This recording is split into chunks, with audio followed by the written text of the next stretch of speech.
Home minister ಬಹಳ season leader. ಅವ್ರಿಗೂ ಗೊತ್ತಿದೆ ಪರಿಸ್ಥಿತಿ ಏನು, ತನಿಖೆ ಯಾವ ಸಂದರ್ಭದಲ್ಲಿ ಪ್ರಾರಂಭ ಆಗ್ತದೆ, ಏನಾಗ್ತದೆ ಅಂತ. ಅದು ರೈಟೋ ರಾಂಗೋ, ಏನಾಗಿದ್ಯೋ, ಷಡ್ಯಂತ್ರ ಇದೆಯೋ, ಒಳ್ಳೇದಿದ್ಯೋ, ಕೆಟ್ಟದಿದ್ಯೋ ಅಂತ ಹೇಳಿ ಒಂದು ಕಂಪ್ಲೇಂಟ್ ಬಂದ ಮೇಲೆ ಕೋರ್ಟ್ ಮುಂದೆ ಹೇಳಿದ ಮೇಲೆ, ಯಾವ್ದೋ ಒಂದು ಬುರ್ಡೆನೋ ಮತ್ತೊಂದು ಎತ್ಕೊಂಡೋಗಿ ಬಿಟ್ಟಿದ ಮೇಲೆ ಡೆಫಿನೆಟ್ಲಿ ಇಡೀ ಎಂಟೈರ್ ದೇಶ ನೋಡ್ತು, ಟಿವಿ ಹೇಳ್ತು. ಮತ್ತೊಂದಾದ್ಮೇಲೆ ಸರ್ಕಾರ ಒಬ್ಬ ಒಬ್ಬ ಸರ್ಕಲ್ ಇನ್ಸ್ಪೆಕ್ಟರ್ ಮಧ್ಯದಲ್ಲಿ ಅಲ್ಲಿ ಲೋಕಲ್ ಅಲ್ಲಿ ಅವರೇ ಅಲ್ಲಿ ಬೆಳಗ್ಗೆ ಸಾಯಂಕಾಲ ಕೆಲಸ ಮಾಡ್ತಾ ಇರ್ತಾರೆ. ನಾಳೆ ಹೇಳ್ತೀರಿ ನೀವು ಅವ್ರು ಫುಲ್ ಕಂಟ್ರೋಲ್ ಇದ್ದಾರೆ, ಮಂತ್ರಿಗಳಲ್ಲಿ ಹೋಗ್ತಾ ಇರ್ತಾರೆ, ಚೀಫ್ ಮಿನಿಸ್ಟರ್ ಹೋಗ್ತಾರೆ, ಇನ್ನೊಬ್ರಿಗೆ ಚೀಫ್ ಮಿನಿಸ್ಟರ್ ಕೂಡ ಈಸ್ ಹೈಯೆಸ್ಟ್ ರೆಸ್ಪೆಕ್ಟ್.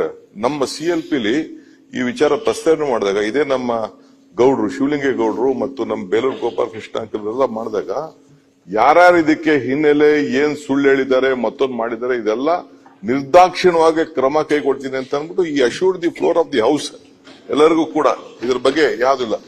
ಈಗ ನಮ್ಗೆ ಏನಂತ ಅಂದ್ರೆ, ಇದು ಒಬ್ಬ ರೆಸ್ಪಾನ್ಸಿಬಲ್ ಸೀನಿಯರ್ ಆಫೀಸರ್ಸ್ ಕೈಲಿ ಇದನ್ನ ಈ ಸಂದರ್ಭದಲ್ಲಿ ಯಾಕೆ ಅಂತಂದ್ರೆ, ಇಟ್ ಇಸ್ ನಾಟ್ ಇದು ಇಡೀ ನಮ್ಗೆ ಅವ್ರ ಮೇಲೆ ನಂಬಿಕೆ ಇದೆ. ಇವ್ರಿಗೆ ಸ್ಟಾರ್ಟಿಂಗ್ ಹೇಳಿದ್ದಾರೆ, ಇವ್ರಿಗೆ ಎಷ್ಟಿದೆ ಅಂದ್ರೆ, ಇವ್ರು ಪ್ರತಿ ವರ್ಷನೂ ಈಗ ಬಿಟ್ಬಿಟ್ರೆ ಅಷ್ಟೇ 2-3 ವರ್ಷದಿಂದ ಪ್ರತಿ ವರ್ಷಕ್ಕೊಂದ್ಸತಿ ಹೋಗಿ 10 ದಿನ ಇದೇ ಧರ್ಮಸ್ಥಳದಲ್ಲಿ ಯೂಸ್ ಟು ಟೇಕ್ ಆರೋಗ್ಯ ತಪಾಸಣೆ ಮಾಡ್ಕೊಂಡು ಬಂದಿದ್ದಾರೆ. ಯಾರೋ ನಮ್ಮ ಚೀಫ್ ಮಿನಿಸ್ಟರ್.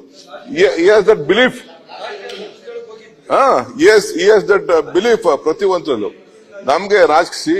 ನಾನು ನಿಮ್ಗೆಲ್ಲ ಒಂದ್ ನಿಮಿಷ ನಿಮ್ಗೆ ನಾನು ಹೇಳೋದಂತ ಅಂದ್ರೆ, ಅವತ್ತು ಸ್ಟಾರ್ಟಿಂಗ್ ನೀವು ತನಿಖೆ ಇದುವೇ SIT ಬೇಕಾಗಿಲ್ಲ ಅಂತ ಹೇಳ್ಬೋದು. ಈಗ 15 ದಿನ ಆದ್ಮೇಲೆ ಅಲ್ಲ ನೀವೇನು ಮಾತಾಡಿಲ್ಲ ಸರ್, ಉಪಮುಖ್ಯಮಂತ್ರಿ ಬೇಡ ಅಂತ ಹೇಳಿಲ್ಲ, ಅದನ್ನ ಹೇಳ್ತಾ ಇರೋದು. ಈಗ ಒಂದ್ ನಿಮಿಷ ಹೇಳಿ ಸ್ವಾಮಿ, ನಾ ಮಾತಾ ಆಮೇಲೆ ನೀವೇನ್ ನೀವು ನಾವು SIT ವಿರೋಧ ಮಾಡಿದೀವಿ ಅಂತ ಏನು ಹೇಳಕ್ ಹೋಗ್ಬೇಡಿ. ನಾವು SIT ಅನ್ನ ಯಾವತ್ತೂ ವಿರೋಧ ಮಾಡಿಲ್ಲ. ಎಲ್ಲಿ ಹೇಳಿದೀವಿ? SIT ಯಾರ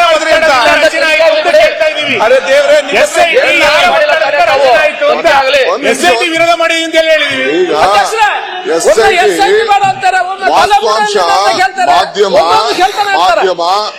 ಮಾಧ್ಯಮ ಏನು ಈ ದೇಶದ ಜನರಿಗೆ ಕೊಡ್ತು, ಆ ವಿಚಾರದಲ್ಲಿ ಸರ್ಕಾರ ನಿರ್ದಾಕ್ಷಿಣ್ಯವಾಗಿ ಎಲ್ಲರೂ ಕೂಡ ಸಂಪೂರ್ಣವಾಗಿ, ನಾನಿರ್ಬೋದು, ನೀವಿರ್ಬೋದು, ಯಾರ್ ಷಡ್ಯಂತ್ರ ಇರ್ಬೋದು, MLA ಸ್ಟೇಟ್ಮೆಂಟ್ ಇರ್ಬೋದು, ಅವನ್ ಯಾವನೋ ಇನ್ನೊಬ್ಬ ಬೆಳಗ್ಗೆ ಸಾಯಂಕಾಲ ನಮ್ಮ ಇದು ಬಿಜೆಪಿ ನಾಯಕರ ಹೇಳಿರ್ಬೋದು, ಚೀಫ್ ಮಿನಿಸ್ಟರ್ ಮೇಲೆ ಹೇಳಿರ್ಬೋದು, ನನ್ನ ಮೇಲೆ ಹೇಳಿರ್ಬೋದು, ಇನ್ನೊಬ್ಬರ ಮೇಲೆ, ಇದೆಲ್ಲ ಕೂಡ ಈಚೆಗೆ ಬರಬೇಕು ಇದನ್ನ ಸಂಪೂರ್ಣವಾಗಿ ಅಂತೇಳಿ ಸರ್ಕಾರ. ಅದು ಅವ್ರಿಗೇನ್ ಗೊತ್ತಿಲ್ಲ ಅಂತಲ್ಲ, ನಿಮ್ಗೂ ಗೊತ್ತಿದೆ, ಅವ್ರಿಗೂ ಗೊತ್ತಿದೆ ಇಲ್ಲೇನ್ ನಡೆದಿದೆ ಅನ್ನೋದು. ಆಫೀಸರ್ಸ್ ಅವ್ರಿಗೂ ಹೇಳಿರ್ತಾರೆ, ನಮಗೂ ಹೇಳಿರ್ತಾರೆ. But he has to work in a systematic way. He can't go out of the law. ನಾಳೆ ಬೆಳಗ್ಗೆ ಇಲ್ಲಿ ಮಾಡಂತ ಸ್ಟೇಟ್ಮೆಂಟ್ ನಾ ತಿರ್ಗಾ ಇದನ್ನೇ ನೀವೇನೋ ಲೀಕ್ ಮಾಡ್ಬಿಟ್ರಿ. ಇಲ್ಲಿ ಪ್ರಮಾಣ ವಚನ ತಗೊಂಡಿದ್ದಾರೆ, ನಾನು ಸತ್ಯನೇ ಹೇಳ್ತೀನಿ, ನಾನು ಯಾರಿಗೂ ಡಿಸ್ಕ್ಲೋಸ್ ಮಾಡೋದಿಲ್ಲ, ಕೆಲವು ಆಂತರಿಕ ವಿಚಾರ ಮಾಡೋದಿಲ್ಲ ಅಂತ ಹೇಳಿ ಹೋಮ್ ಮಿನಿಸ್ಟರ್ ಎಷ್ಟೇಕನೆ ಓತ್. ನೀವು ಇಲ್ಲಿ ಕೂತ್ಕೊಂಡು ವಿಧಾನಸಭೆಗೆ ಬಂದು ನೀವು ಮಂತ್ರಿಗಳಾಗಿದ್ರೆ ನೀವು ತೆಗೆದುಕೊಂಡಿದ್ರಿ. ಕೆಲವು ಸಂಸ್ಥಳದ ಬಗ್ಗೆ ನಿಮ್ಗೆ ಅಭಿಮಾನ ಇದೆ, ನೀವು ಹೋಗಿದ್ರಿ, ಪೂಜೆ ಮಾಡಿದ್ರಿ, ಆಶೀರ್ವಾದ ಕೇಳಿದ್ರಿ. ರಾಜಕಾರಣದಲ್ಲಿ ಧರ್ಮ ಇರಬೇಕೆ ಹೊರತು ಧರ್ಮದಲ್ಲಿ ರಾಜಕಾರಣ ಇರಬಾರ್ದು. This is what I am telling you. Don't do politics in this. Don't do politics. We are there. ನಮ್ಗೆ ನ್ಯಾಯ ಕೊಡಿಸ್ಬೇಕು, ನಿಮ್ಗೆ ನ್ಯಾಯ ಕೊಡಿಸ್ಬೇಕು, ಸಮಾಜಕ್ಕೆ ನ್ಯಾಯ ಕೊಡಿಸ್ಬೇಕು. ಧರ್ಮಸ್ಥಳದ ಕ್ಷೇತ್ರದ ಗೌರವ ತಪ್ಪು ಮಾಡಿದ್ರೆ ಎಲ್ಲರೂ ಶಿಕ್ಷೆ ಆಗ್ಬೇಕು ಅಂತ ನೀವು ಹೇಳಿದ್ರಿ. ಸೌಜನ್ಯನ್ ಕೇಸಲ್ಲಿ let any investigation, we all respected it. Ultimately CBI ಹೇಳ್ತು, ಕೋರ್ಟ್ ಹೇಳ್ತು, ನಥಿಂಗ್ ಇಸ್ ದೇರ್ ಅಂತ ಅಂದ್ಬಿಟ್ಟು ಯಾರು ಇಲ್ಲ ಅಂತ ಹೇಳಿದ್ರು. ಏನೇನು ಸ್ಟೇಟ್ಮೆಂಟ್ಗಳಾಗಿದೆ, ನಾವ್ ಯಾರು ಆ ಸ್ಟೇಟ್ಮೆಂಟ್ಗಳನ್ನ ಆವತ್ತೇನೆ ನೀವೇನೋ ಇವತ್ತು ಬೆಳಗ್ಗೆ ಪ್ರಸ್ತಾವನೆ ಮಾಡಿದ್ರಲ್ಲ, ಇದನ್ನ ಶಿವಲಿಂಗೇಗೌಡರು ಅಸೆಂಬ್ಲಿಲಿ ವಿತ್ ನೇಮ್ ತಗೊಂಡ್ರು. ನಾನಿಲ್ಲಿ ನೇಮ್ ತಗೊಳಕ್ ಇಷ್ಟ ಇಲ್ಲ ನನಗೆ. We are at it. Already home minister is given a direction. Chief minister ಹೇಳಿದ್ದಾರೆ, ನಿರ್ದಾಕ್ಷಿಣ್ಯವಾಗಿ ಯಾರಿಗೆ ಯಾವ ರೀತಿ ಬಲಿ ತಗೋಬೇಕು, ಯಾವ ಕಾನೂನು ಉಪಯೋಗಿಸ್ಬಿಟ್ಟು ಯಾರಿಗೆ ಯಾವ ವಾಸ್ತಲ್ಲಿ ಕಳಿಸ್ಬೇಕು ಆ ಕೆಲಸನ my home minister is competent. You will do the job.